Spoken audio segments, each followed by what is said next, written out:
أعوذ بالله من الشيطان الرجيم. بسم الله الرحمن الرحيم. أفغير دين الله يبغون وله أسلم من في السماوات والأرض طوعا وكرها وإليه يرجعون. قل آمنا بالله وما أنزل علينا وما أنزل على إبراهيم وإسماعيل وإسحاق ويعقوب والأسباط وما أوتي موسى وعيسى والنبيون من ربهم لا نفرق بين أحد منهم ونحن له مسلمون. ومن يبتغ غير الإسلام دينا فلن يقبل منه وهو في الآخرة من الخاسرين. كيف يهدي الله قوما كفروا بعد إيمانهم وشهدوا أن الرسول حق وجاءهم البينات وأولئك لهم عذاب أليم. كيف يهدي الله قوما كفروا بعد إيمانهم وشهدوا أن الرسول حق وجاءهم البينات وأولئك لهم عذاب أليم. أولئك الذين لعنهم الله.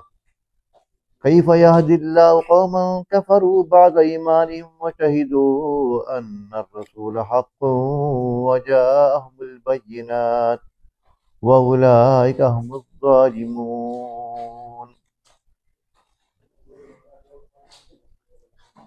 كيف يهدي الله قوما كفروا بعد إيمانهم وشهدوا أن الرسول حق وجاءهم البينات وأولئك هم الظالمون. صدق الله العظيم. السلام عليكم ورحمة الله وبركاته. الحمد لله رب العالمين والصلاة والسلام على سيد المرسلين وعلى آله وأصحابه أجمعين ومن تبعهم بإحسان إلى يوم الدين. أعوذ بالله من الشيطان الرجيم. بسم الله الرحمن الرحيم.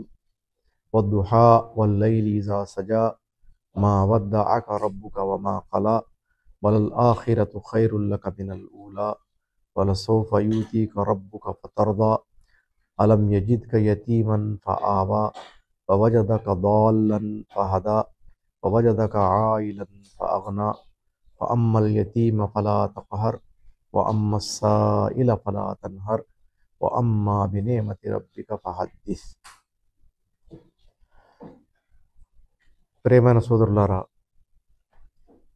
మన ఈ కార్యక్రమంలో ప్రారంభంలో మౌలానా ఇస్హాక్ గారు అల్హమ్దులిల్లా ఇవాళ కొన్ని ముఖ్యమైన విషయాలు మనతో షేర్ చేసుకున్నారు. ఆయన కార్యక్రమాలు ఎలా ఉన్నాయి, వాళ్ళు సమాజ అభివృద్ధి కోసం, ప్రజలలో ఇస్లాం బోధన కోసం ఎలా కృషి చేస్తున్నారు అనే విషయాలు మన ముందు ఉంచారు. నిజంగా ఇటువంటి కార్యక్రమాలు ప్రతి సమాజంలోనూ, ప్రతి కూటమిలోనూ, ప్రతి ప్రదేశంలోనూ ఉండాలనేది మా ఆకాంక్ష. దీనికి ప్రతి చోట వారికి అందుబాటులో ఉన్న వనరుల్ని దృష్టిలో పెట్టుకొని ఏదో కొంచెం లేక ఎక్కువ వాళ్ళు కృషి చేస్తున్నారు. ఈ అన్ని యాక్టివిటీస్ విన్న తర్వాత మన వాళ్ళు చేస్తున్న పని చాలా తక్కువ అనిపిస్తుంది. ఆ వీళ్ళు తమలో ఒండొకరికి పరస్పరం సహాయం చేసుకుంటూ, ఒకరి అనుభవాల నుంచి ఇంకోళ్ళు అనుభవాలు నేర్చుకుంటూ, ఒకరి విజ్ఞానం నుంచి ఇంకోళ్ళు విజ్ఞానం తెలుసుకుంటూ, ఒకరి నుండి ఇంకొకరికి కావాల్సినటువంటి ఎక్స్పీరియన్సెస్ షేర్ చేసుకుంటూ ముందు నడిస్తే నిజంగా ఇందులో సత్ఫలితాలు ఉంటాయి అనేది మనమందరం చెప్పుకోదగ్గ విషయం అవుతుంది. కాబట్టి ఇస్హాక్ గారికి నేను ప్రత్యేకంగా కృతజ్ఞతలు తెలుపుకుంటున్నాను. రెండో విషయం ఏంటంటే, సూరతు దుహా నేను మీ ముందు చదివాను. సూరతు దుహా మనందరికీ తెలిసిన సూరతు. ఆ దుహా అనేది మామూలుగా సూర్యోదయం అయిన కాసేపటి తర్వాత సమయం. సూర్యోదయాన్ని షురూహ్ అంటారు. ఆ తర్వాత కొంచెం సూర్యుడు పైకి వస్తే ఆ సమయం దుహా అనబడుతుంది. మీరు సలాతు దుహా, ఇష్రాహ్ కి నమాజ్ అనే పదాలు విని ఉంటారు. సూర్యుడు ఆ రోజుల్లో ఎలా కొలిచేవారంటే ఈ 2 చేతులు వెడల్పుగా పెట్టి కొలిచేవారు. దీన్ని ఏమంటారండి? ఇలా 2 చేతులు 1 బారు 2 బారులు లెక్కేసేవారు. మరి వాళ్ళు 2 బారులు అయిన తర్వాత ఇష్రాక్ కౌంట్ చేసేవారు.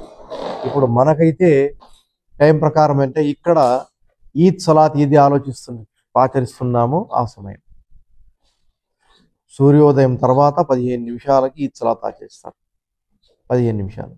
ఆ సమయాన్ని వద్దుహా అంటున్నాడు. వద్దుహా ఆ సమయాన్ని అల్లాహ్ సుబ్హానహు వ తఆలా ప్రమాణబద్ధంగా తీసుకుని ఆ సమయానిపై నేను ప్రమాణం చేస్తున్నాను.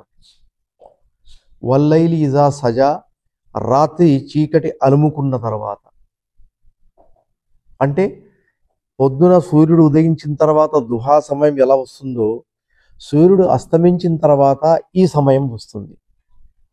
దీన్ని మనం ఇంకో విధంగా తఫ్సీర్ తీసుకుంటే పగటి పూట ప్రారంభ సమయం, అదేవిధంగా రాత్రి పూట ప్రారంభ సమయం.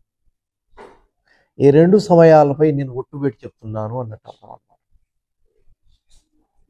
మా వద్దఅక రబ్బుక వమా ఖలా, నీ ప్రభువు నిన్ను వదిలిపెట్టలేదు, నిన్ను ఒంటరివాడిగా చేయలేదు. ఈ మాట ఎందుకు వచ్చింది అంటే ప్రారంభంలో ముహమ్మద్ సల్లల్లాహు అలైహి వసల్లం గారి దగ్గరికి వహీ రావడం, ముహమ్మద్ సల్లల్లాహు అలైహి వసల్లం ఆ అల్లాహ్ దూత జిబ్రీల్ అలైహిస్సలాం గారిని పసిగట్టడం, తనకు కావలసిన ముఖ్యమైన సమాచారం ఆయన దగ్గర నుంచి వస్తుందని ఆయన నిరీక్షించడం జరిగేది. కొన్ని కారణాల వల్ల అల్లాహ్ సుబ్హానహు వ తఆలా ఏం చేశాడంటే జిబ్రీల్ గారిని వెళ్లకుండా కొన్నాళ్ళు అలా ఆపిపెట్టాడు. ఇప్పుడు మక్కాలో ఒక విధమైన ప్రచారం జరిగింది. ముహమ్మద్ సల్లల్లాహు అలైహి వసల్లం దగ్గరకు వచ్చే ఆ భూతం రావటం లేదు, ఇక ఆయన మమ్మల్ని ఇంకా ఏం చెప్పలేడు, అయిపోయింది దాని సంగతి అన్నట్టుగా చెప్పుకున్నారు. ఇక్కడ ఒక సంగతి మీకు తెలియజేస్తున్నాను. ఏ సమాజంలో అయితే తౌహీద్ గాయపడుతుందో, డ్యామేజ్ అవుతుందో, లేక అసలు వాస్తవికత నుంచి తప్పుకుంటుందో, అప్పుడు మనిషి ఏదైనా వస్తువుని, ఏదైనా ప్రాణిని, ఏదైనా అందుబాటులో ఉన్న దాన్ని దైవంగా తీసుకోవడానికి సిద్ధంగా ఉంటారు. వాళ్ళ దగ్గర ఆల్రెడీ 360 విగ్రహాలు, పూజిత వస్తువులు ఉన్నాయి. కానీ ముహమ్మద్ సల్లల్లాహు అలైహి వసల్లం చెప్తున్న మాట కోసం వాళ్ళు ప్రత్యేక దైవంగా తీసుకున్నారు. అంటే ఒకటి యాడ్ చేసుకోవటం వాళ్ళకి కష్టమేం కాదు. ఒక వస్తువుని యాడ్ చేసుకోవటం, ఒక వస్తువుని డిలీట్ చేసుకోవటం ఆ విషయంలో అయితే అంత కష్టమైన పని కాదు, సింపుల్గా వాళ్ళు చేసేవారు. అందుకని ముహమ్మద్ గారి ప్రభువు ఆయన్ని వదిలేశాడు అని చెప్పారు. అప్పుడు అల్లాహ్ సుబ్హానహు వ తఆలా ఏం చేశాడంటే ఈ ఆయత్ అవతరింపజేశాడు. ముహమ్మద్, మీరు బాధపడమాకండి సల్లల్లాహు అలైహి వసల్లం, మిమ్మల్ని అల్లాహ్ వదలలేదు. కొన్ని కారణాల వల్ల మా దూత జిబ్రీల్ని పంపించటం ఆలస్యం చేయడం జరిగింది, ఆపడం జరిగింది.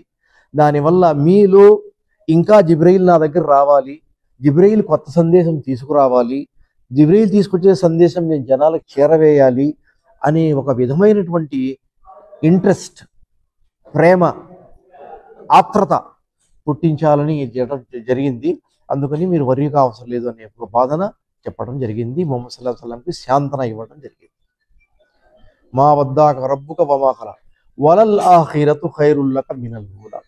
ఇప్పుడు ఈ చెప్పే సందేశం ఏదైతే ఉందో మన అందరికీ వర్తిస్తుంది. ముహమ్మద్ సల్లల్లాహు అలైహి వసల్లం మాట వినేవారికి, ఆయన పట్ల ప్రేమ కలిగి ఉన్న వారికి, ఆయన పట్ల ప్రేమ ప్రచారం చేసుకునే వాళ్ళకి, ఆయన పేరు మీద ఏమి చెప్పినా చెప్పుకోవడానికి ఆస్కారం ఉంది అని ఓపెన్గా డోర్ లేకుండా చేసుకున్న వాళ్ళకి కూడా ఏంటంటే ఏం చెప్తున్నాయి, వలల్ ఆఖిరతు ఖైరుల్ లక మినల్ ఊలా.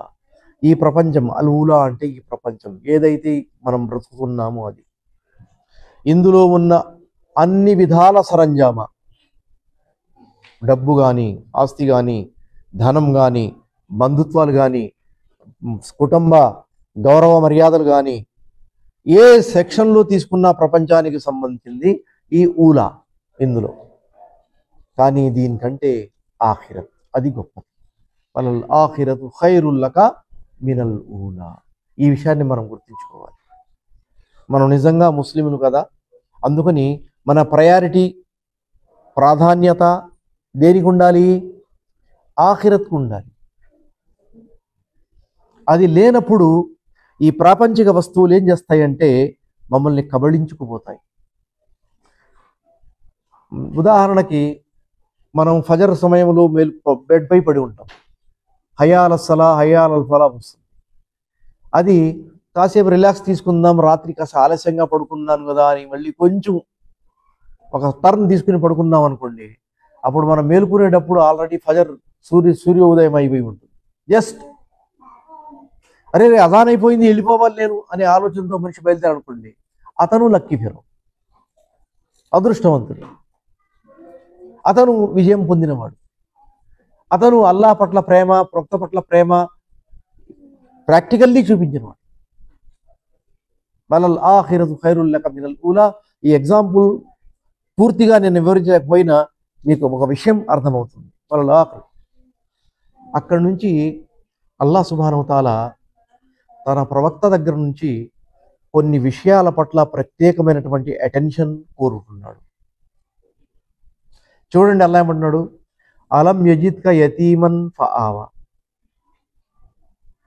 మీరు పుట్టినప్పుడు తండ్రి గారు పుట్టక ముందు తండ్రి గారు మరణించారు, పుట్టిన తర్వాత 4 సంవత్సరాల సమయంలో తల్లి చనిపోయింది. ఇప్పుడు మీరు పెరుగుదల ఏ విధంగా జరిగింది? ఒక పదం ఉంది, ఏమంటాం? తల్లి తండ్రి లేని పిల్లని ఏమంటాం మనం? అనాథ. అలం యజిద్క యతీమన్ ఫఆవా.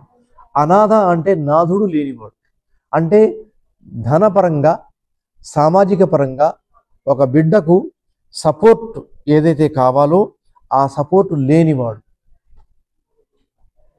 తల్లి ఉంటే తల్లి సంరక్షిస్తుంది, తండ్రి ఉంటే తండ్రి సంరక్షిస్తాడు. కానీ ఆ రెండూ మీకున్నా లేకుండా అల్లా చేశాడు. తత్కారణంగా ఏం జరిగింది? మీలో నేను యతీం కదా అనే ఒక బాధ మిగిలింది. కానీ అల్లా అంటున్నాడు ఫఆవా. అల్లా సుబ్హానహు వ తఆలా మిమ్ముల్ని తన అక్కున చేరుకున్నాడు, తన సైడ్లో తీసుకున్నాడు. ఆవా అంటే తన పక్కకు తీసుకున్నాడు, అంటే ఆ బాధ మీ మనసులో లేకుండా చేశాడు. ఎన్ని విషయాలు చర్చించడం జరిగింది? 2. ఒకటి మీరు యతీం అనే విషయం పాయింట్అవుట్ చేయడం జరిగింది. రెండవది మీ బాధను తొలగించడం జరిగింది. 2 మాటలు చెప్పడం జరిగింది. అలం యజిద్క యతీమన్ ఫఆవా వవజదక దాల్లన్ ఫహదా. మీరు సన్మార్గం వెతుకుతున్నారు, వెతుకుతున్నారు అంటే మీకు దొరికిందా? అది ఫలా పాయింట్లో నిలబడి నాకు ఇది మార్గం దొరికింది అని చెప్పగలిగారా? చెప్పలేదు. ఆ అన్వేషణ కొనసాగుతూ ఉంది. కానీ ఒక రోజు అల్లాహ్ సుబ్హానహు వ తఆలా జిబ్రీల్ని పంపించి మీ ఆ జిజ్ఞాసను తొలగించాడు, మీకు సన్మార్గం చూపించాడు. ఎన్ని విషయాలు చర్చించడం జరిగింది? 2. ఒకటి, మీరు మార్గం కోసం వెతుకుతున్నారు మీ సైడ్, మా సైడ్ మేము చేసాం, మీ ఆ అన్వేషణను సమాప్తం చేసాం, సన్మార్గం చూపించాం. ఇందాక ఆయతలో ఎన్ని విషయాలు వచ్చినాయి? 2 కదా. మీరు యతీం అనే ఆలోచన మీ నుండి లేకుండా చేయటం వచ్చినాయి. తర్వాత ఇక్కడ 2 విషయాలు, అల్లం యజిద్క యతీమన్ ఫఆవా వవజదక దాల్లన్ ఫహదా వవజదక ఆయిలన్ ఫాగనా. మీరు అబూ తాలిబ్ కుటుంబంలో పుట్టారు. పుట్టిన బిడ్డ ఆ రోజుల్లో పాలు తాగించడానికి వేరే వాళ్ళకి ఇచ్చేవాడు. ఆ పిల్లలు సిటీలో పుట్టిన పిల్లల్ని ఎత్తుకుని వెళ్ళటానికి, పెళ్లి పెంచుకోవడానికి పక్క ఊళ్ళలో ఉన్న స్త్రీలు వచ్చేవారు. ఆ స్త్రీలు తిన్నగా వచ్చారు ఇక్కడికే, వీళ్ళింటూ బాబు పుట్టాడు అని తిన్నగా వచ్చారు. వచ్చి గుమ్మం చూసి ఇటు చూసి అటు చూసి వీళ్ళు పేదవాళ్ళు, నాకేం డబ్బులు ఇవ్వలేరు అని వెళ్ళిపోయారు. హలీమా సాదియా సైతం వెళ్ళిపోయింది. మొదట్లోనే ఆవిడ చేతుల్లో పిల్లలు పెట్టారు. నేను ఇంకో పిల్ల దొరక్కపోతే వస్తానులేండి అని చెప్పి వెళ్ళిపోయింది. అల్లా సుబ్హానహు వ తఆలా ఆవిడ పాలే మొహమ్మద్ గారికి ఇవ్వాలి అని డిసైడ్ చేసి ఊరు మొత్తం గాలించినా ఆవిడకి బిడ్డ దొరకలేదు, తోటివాడు దొరికింది. అల్లా సుబ్హానహు వ తఆలా మొహమ్మద్ పసిబిడ్డను హలీమా సాది ఇంట్లో పంపించాడు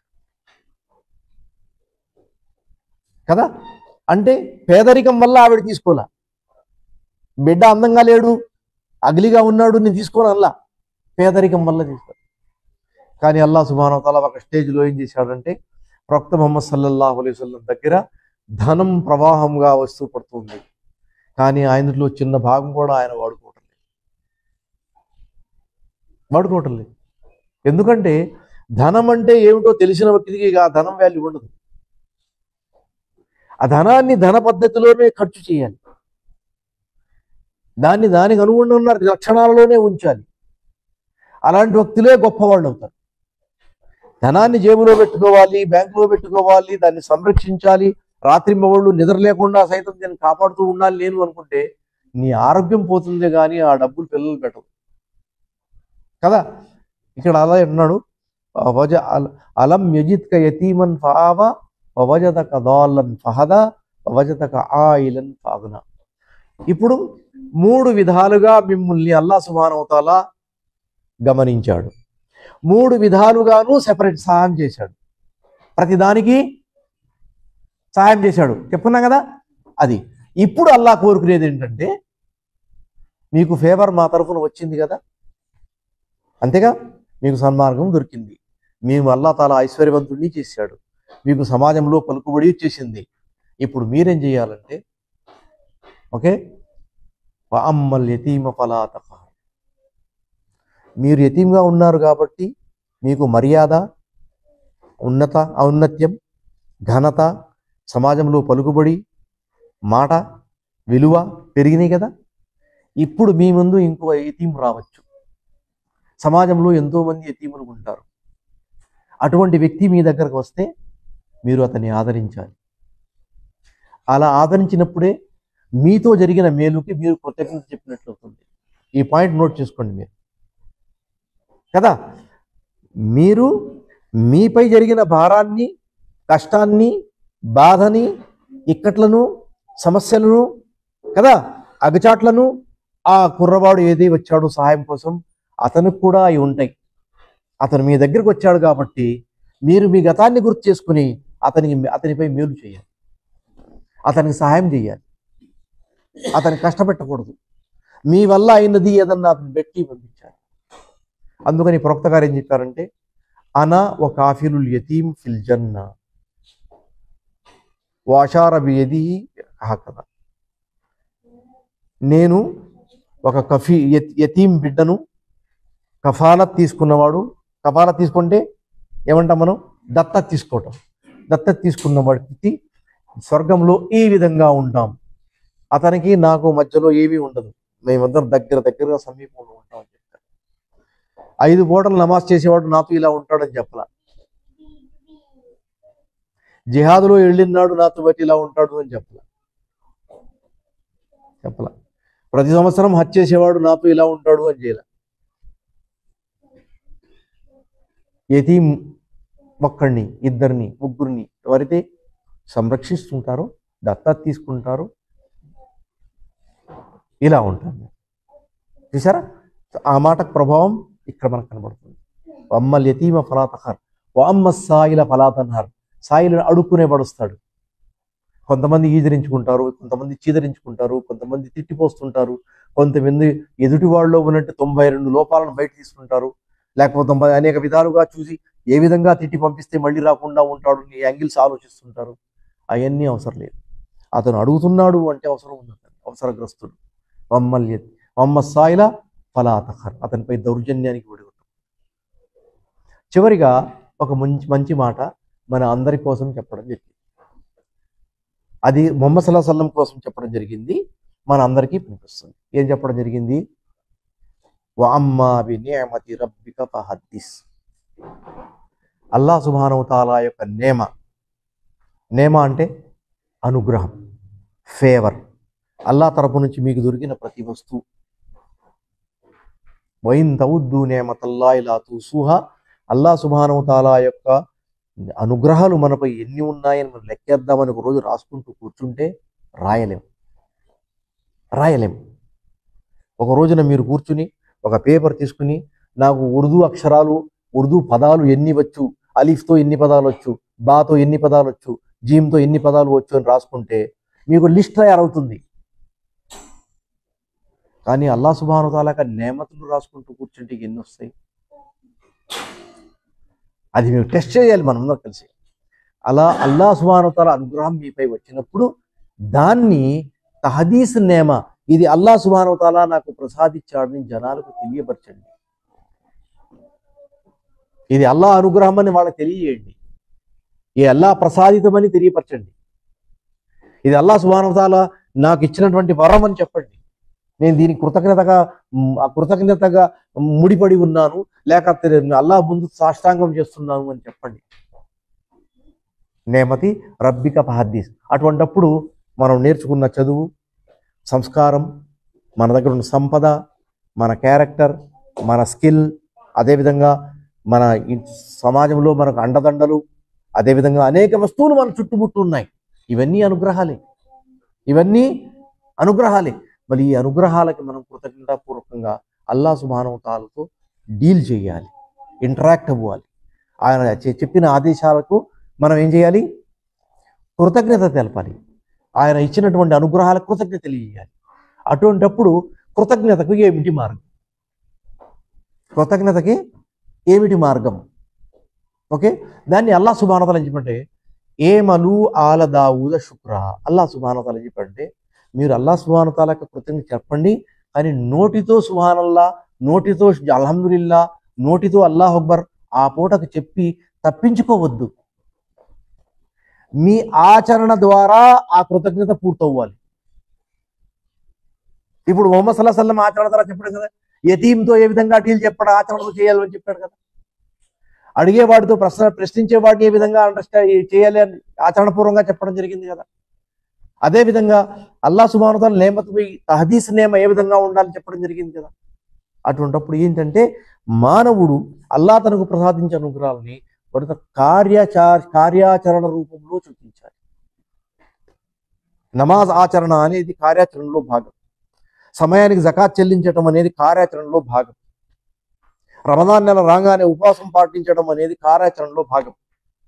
నేను హజ్ చేయలేదు, హజ్ సమయం వచ్చింది, అన్ని ఫెసిలిటీస్ సరిగ్గా ఉన్నాయి, సమయాన్ని నేను హజ్ చేసి రావడం అనేది కార్యాచరణలో భాగం.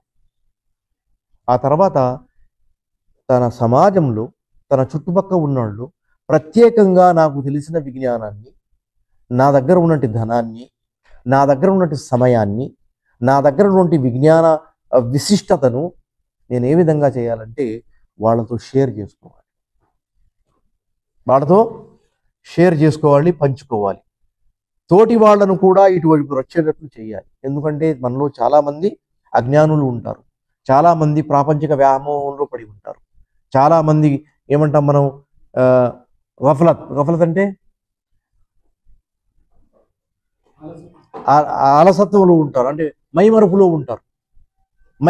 ఉంటారు, పట్టించుకోకుండా ఉంటారు. వాళ్ళని పాయింట్అవుట్ చేయటం ఇదన్నీ భాగం. కాబట్టి ఇవి కొన్ని ముఖ్యమైన వస్తువులు ఈ సూరత్తో ముడిపడి ఉన్నాయి. మీతో ముఖ్తసరిగా షేర్ చేసుకోవాలని డిసైడ్ చేశాను. అన్నగారు కొన్ని ముఖ్యమైన వస్తువులు ఆల్రెడీ చెప్పారు. ఆయన కృతజ్ఞత చెప్పుకుంటూ అల్లాహ్ సుబ్హానహు వ తఆలా మనందరికీ సద్బుద్ధి ప్రసాదించాలని దువా చేస్తూ మాట ముగిస్తున్నాను. జజాకుముల్లాహు ఖైరన్. అస్సలాము అలైకుం వరహమతుల్లాహి వబరకాతుహు.